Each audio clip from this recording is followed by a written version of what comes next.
morning mga kamama, tingnan natin ang aking mga pananim, mga tomatoes ko mukhang nag-frozen. Ala, yung dahon, yut-yut na. Ala, oh, tingnan nyo mga kamama. Ngayon ko talaga haharbisin ito pero kagabi nag-frozen pala. Ay, harbisin natin to mamaya.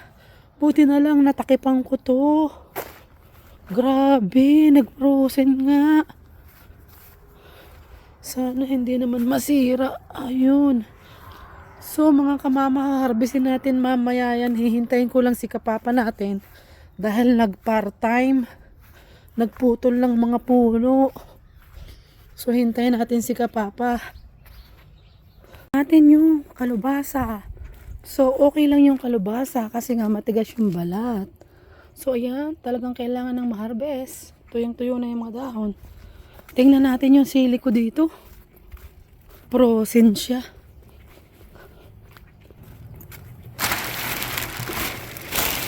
So yan o, hinog na. Ay, hindi naman pala. Yung mga sili ko, hindi na, malamig. Pero okay lang. Napakatagal ng kapapa natin. Ihanda na natin yung ating mga gagamitin sa paghuhukay kasi meron din akong tanim na potato at saka kamote. So kumuha tayo ng yung pangdukal ng lupa. Ang lamig ko, kailangan ko na talagang maharbis ito. Tagal ni Papa, nagpuputol lang kahoy. Kasi may kumuha sa kanya, part-time. Kuha muna tayo ng panghukay. So hanap tayo dito ng pwede natin panghukay sa ano. Ito kaya matilos-tilos. Ito maganda. Bagong bili ito ni kapapa natin. Kamama, ito yung panghuhukay natin sa mga potato natin. At alisin na natin tong mga tolda.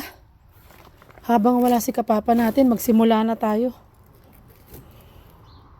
Si kabebe natin naglalaro pa doon sa labas. Pero sabi ko umuwi siya at magha-harvest kami. So yan, tanggalin na natin to. Para pagdating ni kapapa natin ay naalis na natin yung tolda. So ito yun, ilalatag natin dito. Dito natin ilalagay yung ating mga na-harvest.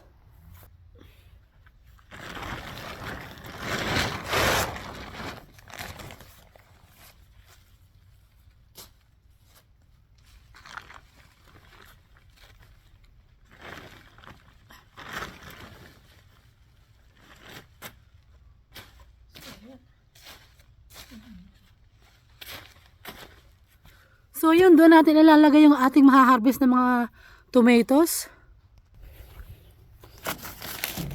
Pare ko. Alisin na natin lahat to. Ano, napakadami. Hinog na. Ang dami na ng hinog. Grabe. Ayan o. Grabe, ang dami hinog.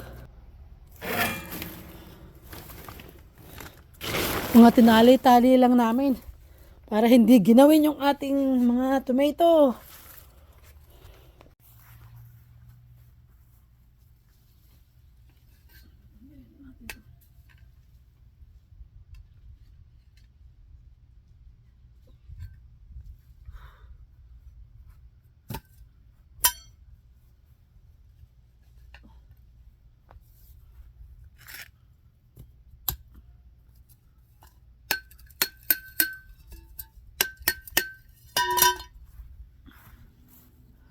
Inaalis natin itong mga bakod natin.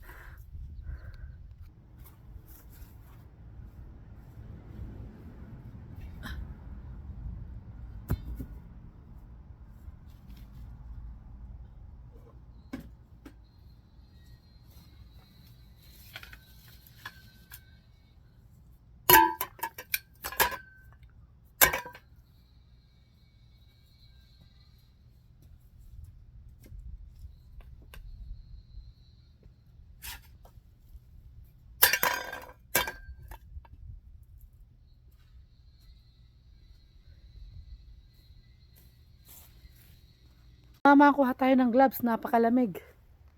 Magtimpla din tayo ng kape. Napakalamig. Kuha tayo ng gloves. Gloves at kape. Kumuha pala tayo ng lagayan ng mga kamatis natin at potato. Kuhain natin ang ilaw sa baba. Kailangan ng lagayan nun, yung mga container naman malaki. Ito siya. Uy, ano yung laman? Lagayan natin. Ito. Yan, last year yan lang nilagyan. So, kunin natin yung mga dati kong nilagyan last year. Kasi yung mga container nito. Nilalagyan natin ng... Uy, bakit nawala yung laman nito? Nasaan? Kasi dapat may mga laman to. Daming bigas ni Kapapa. 4 na sako pa. Kunin natin tong ano ng lutuan na to.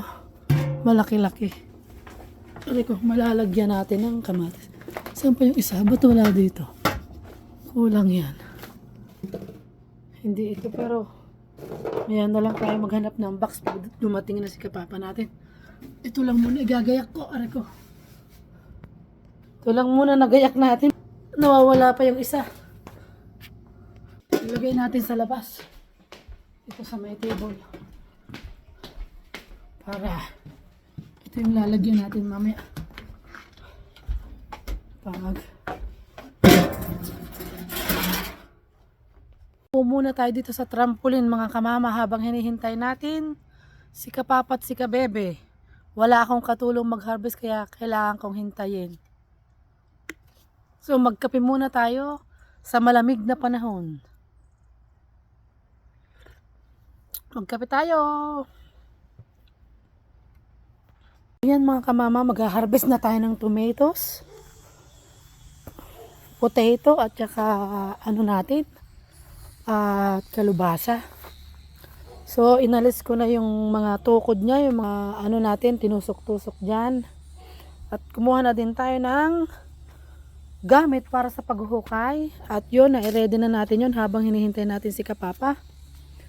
So yan, ito yung ating haharbisin. Papakita ko sa inyo yan mga kalubasa. Habang tayo naghihintay ay tayo ay nagkakape. Ipapakita ko lang sa inyo ang aming haharbisin. Meron din ditong sili.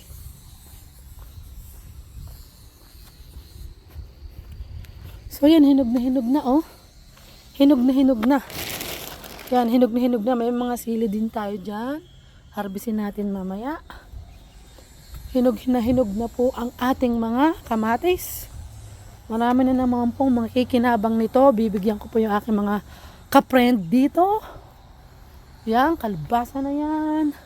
Potato at kamatis natin. Dito sa paligid ng bahay ni Kamama.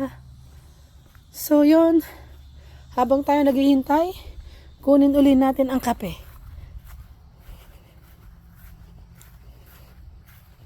So yun, nakita nyo naman Kamama, nag-frozen kagabi. Nag-frost siya, kaya look.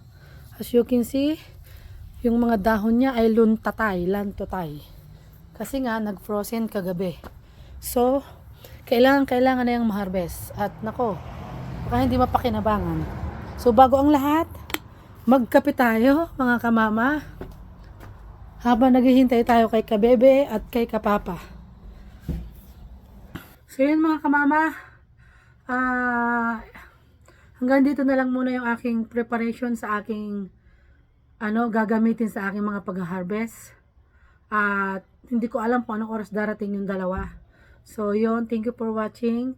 Like and subscribe to Kamama Pa Vlogs. And lagi lang smile, happy, and healthy mga kamama. Bye!